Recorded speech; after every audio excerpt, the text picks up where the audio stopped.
Hello, my name is Grady and I really love reading books, and recently I finished the Diary of Anne Frank. And I wanted to spend this video discussing it and just some of my raw thoughts. I finished it last night.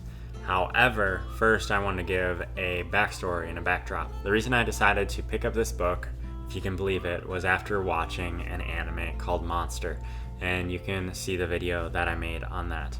And in that discussion, I asked the question, would I or would I not kill Hitler if I had the opportunity?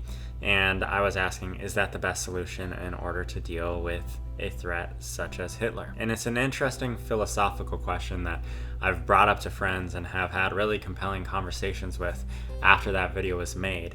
But asking that question really made me want to read a book that I had on my shelf, The Diary of Anne Frank. The reason I had it on my shelf was because I've heard a lot of great things about this book in regards to just some of Anne Frank's mindset and her process in regards to the struggles she had to go through with being in hiding as a Jew in World War II and trying to survive because of the most severe form of prejudice, where Hitler literally believed if you are not German, you're of an inferior race, and especially Jews and some of these other people, they're the lowest of the lows and we must exterminate them so they don't mix with our bloodline. Like, if you want to call anything racist, that is extremely racist, you know? And so Anne Frank, for roughly 2 years, had to hide out just because of her race, just because she was Jewish. When I was younger, I read a book on Anne Frank. As you can see here, it's pretty thin. It's meant for kids. It says Her Life Retold for Children. And I was tentative about reading her diary just because when I read this book as a kid, I didn't really like it. That might sound rude or insensitive, but I just remembered when I was reading this book, I wasn't really compelled to finish it. Nothing in it really compelled me forward. And now that I look back at it, I realize that when I opened this book, most of this actually isn't her diary. Most of this is just simply explaining about her family and the stuff going on in the government at that time. So now it makes sense to me, and now that I look through this after finishing her diary last night, it makes sense to me why I wasn't necessarily compelled by it, because it wasn't really as personal as her journal was. So I bought this a few months ago, probably near the very end of last year, and I was waiting on the time when I could read it to read it. And so, like I said, finished reading it last night. And I found out my family already had a copy. This is an older copy. I think this might have been one of the original versions released in the US. Actually, this is the 38th printing, released in 1964. That shows you how wide her impact was, Anne Frank's impact was.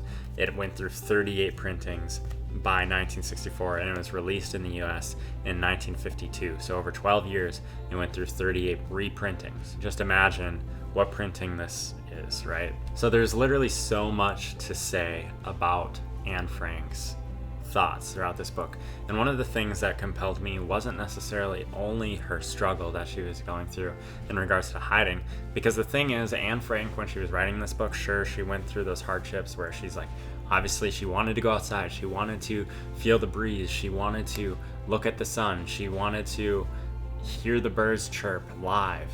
She wanted to do all those things that we take for granted each and every day. However, this whole book wasn't her saying, woe is me, woe is me, woe is me, even though she was in one of the most horrible situations ever. Instead, her mentality was actually, wow, my life could be worse, or wow, I wish I wasn't complaining so much, or wow, I wish I wasn't this depressed over this one thing. I'm going to work towards improvement. She believed in conquering the things and the hardships that she was going through. And it's so interesting because so many people in our society, and this is just my opinion, but so many people in our society would be like, you have a right to stay where you're at. You have a right not to feel happy. You have a right to just feel sorry for yourself and stay stagnant where you're at. However, Anne was like, I'm going to use this, and I'm going to use it in order to grow me. And this isn't even an opportunity, but I'm going to kind of make it into one. The thing that really stood out to me through this book was just hearing the thought process of a 14 or however old she was when she started this. I think she was 14 or 15 by the time of the end of her diary. But one of the most compelling things to me was hearing just her mindset towards the world as a whole. And I was reading through this, and I was beginning to relate to Anne Frank, which actually I think a lot of people in America say it as Anne Frank, but I was watching a video from her dad today, and I believe the correct pronunciation is On or Anna. He said it kind of both ways in the video. I didn't really study it out. I do like the Anna version better than Anne, but for the sake of you understanding this, because you've probably never heard her referred to as Anna or On, I'm just going to refer to her as Anne. Anyway, I was reading her innermost thoughts and the way that she dealt with other people and the way that she thought, and part of me knows that she didn't express all of that outwardly. Even her dad didn't necessarily fully understand her, because the type of person that she presented herself as was really goofy, really fun, really excited, just really open and almost mischievous. And a lot of people would be annoyed by that.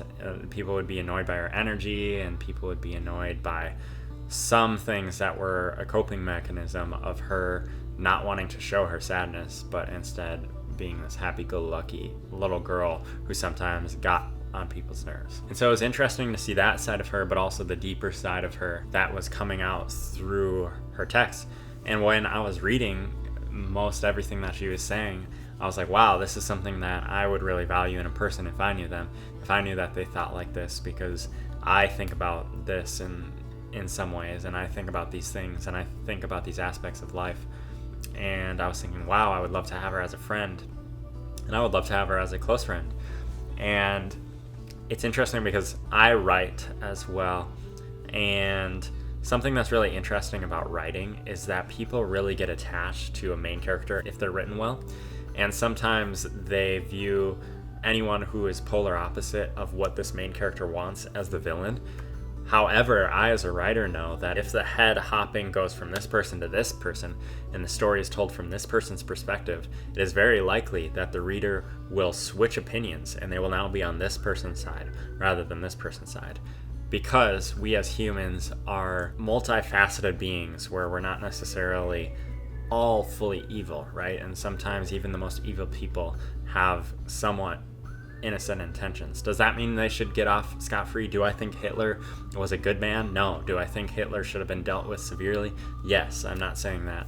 However, what I am saying is there's a power to being in someone's mind and knowing how they think, because it really connects you with someone. That's why you should be very cautious in life, I personally believe, of who you get connected to and who you open your soul up to, because it's a connection that is hard to break if it needs to be broken.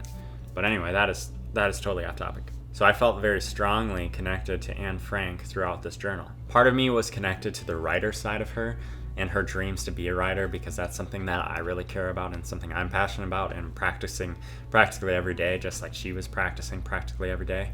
And part of me was so proud of how well she could write and was so intrigued by how well she could write, because I journal as well, and I write a lot more words than Anne Frank had the opportunity to, just simply because I've had more time in my life, sadly, and also because it's easier to write and type rather than to write like this. I haven't typed always when I journaled, but I do now, and it's easier to bang out words that way. But anyway, when I journal, it's kind of just like putting it all on the page and getting it all out, and sometimes I'm not really doing it with craft. However, her first draft, her journal, was so powerfully written, and especially when it was written by a 12, 13, 14-year-old. And the reason for that is because A, she's mature for that time period, but also because people back then weren't really scrolling through their phones and looking at so many different aspects of just digital apps and games and Netflix and TV shows and movies. They were reading books as entertainment, and they were talking to each other as entertainment, and they were socializing a lot more, and they were focusing on the things that potentially developed their mind instead of hindering it. And so she was a fantastic writer because she was a fantastic reader from a very young age. And so part of me just wished I could sit down with her and have discussions with her about her dreams and about her passions and about the things that she wanted to do, because there were things that I myself could relate to. And the reason this was so powerful to me is because, yes, I really would value having a friend like Anne Frank. However, I ask myself right now, how many people are there that surround me that are like Anne Frank, that I'm not having the opportunity, that I'm not making the opportunity to meet, to socialize with, to connect with, to ask questions about, to dig deeper past the surface level that they show everyone else to understand them more. Like I said earlier in this video, yes, it's probably not smart to connect your whole soul to every person you connect with, but that doesn't mean you can't connect with them at all. And there's a power in that too, and there's a power in creating friendships. And are you missing out on creating those friendships with the people sitting across from you because you're uncomfortable in getting to know them, or you don't think they're worth getting to know? Anne Frank had good friends, and boys had crushes on her, and girls were good friends with her, and she was valued, but there were still people in her life that did not value her. There were still people in her life that did not recognize the value that she had. And it makes me wonder, is there people in my life that I'm not valuing as much as I should, as much as I could? Because how do I know that someday I won't necessarily be in the same situation as her? Or how do I know that other people I know won't be in the same situation as her? I don't know. This video wasn't planned. This video was just me sitting down in front of a camera to talk through this and talk through my thoughts. And like I said, I could do a whole, technically, book report on this fantastic journal. And it's so interesting because Anne Frank has a power in being concise. I don't have that power with journaling. I can if I really try, but she had a really good power in making you feel so much in so little words. And I think part of that is just understanding about the end of her story, about how she didn't make it through, and how literally, if she would have made it through not being discovered for maybe a few more months, she might even still be alive to this day. She was born in, if I remember correctly, she was born in the 1920s, so she would be roughly less than 100 years old now today. So she would still be alive. It's amazing to me to read someone who had a premature death and to know how much they could have done and to what heights they could have reached, and to see that cut short and to see that cut off is super sad. And it shows, A, that we should value each and every day that we are given, and that we should work towards the things that we're passionate about, and we should work towards connecting with other people that we might not normally connect with, because those might be our long-lasting friends. But also, it's really cool to see the power of how her words have resonated with so many people over the past 90 or so years since they've been written. This book practically went viral in a world that had no internet. This book has been in so many people's libraries and has caused so many tears in people's eyes that wouldn't normally cry over a story. And it's because people connected with Anne, and not only did I relate to her, but other people related to her as well. For me, I'm very passionate about the Holocaust story. I'm not at all the most knowledgeable on the topic, but I've had the opportunity to visit the Holocaust Museum twice in Washington, D.C. The second time was just as impactful as the first. I've had the opportunity to sit across from a Holocaust survivor and have a 1 to 2 minute discussion with him and shake his hand. I've had the opportunity to read this book, and there's different stories that really hit with people, and the Holocaust story really hits with me because it shows to what levels of hardship that people can go through and to what levels of evil people can get to. And it's a prime example of what not to do and what not, in the state of the world that we should never get to. I'm passionate about those things not happening, but I'm also passionate about those things not happening on a smaller scale. How can we help the people surrounding us, and how can we better connect with the people surrounding us? For me, I loved hearing about Anne Frank's thoughts about love, because as you know, I have this whole series on love on my YouTube channel. For me, I loved hearing about Anne Frank's dynamic with her family, because I thought that was very compelling to read. It made me wonder what I would be like as a father. When I was reading this book, I looked at Anne through the perspective of what would it be like to be her brother? What would it be like to be a peer that was a boy? What would it be like if she were my daughter? And I put myself in those situations, and it made the book even more impactful to me. And like I said, I didn't plan this video. I don't necessarily have a good wrap up or have everything planned out. I could talk about this book for hours, and I will definitely reread it someday. But for now, I would just encourage you to connect with people that are surrounding you, and go out of your way to connect with people and create those friendships, and start understanding them as if they are writing a diary to you, or as if they are writing a journal to you. Understand the deeper parts about them, and if they're someone that you can relate to and really like spending time with, then continue that friendship and flourish that friendship and flourish that connection, because you don't know where it'll lead. And if they're a healthy person and you're a healthy person, then that friendship is going to benefit both of you. The final thing I want to say is that it is so cool to me to see that she wrote down all of her inner thoughts, and she thought that no one would necessarily care about the things that she had to say.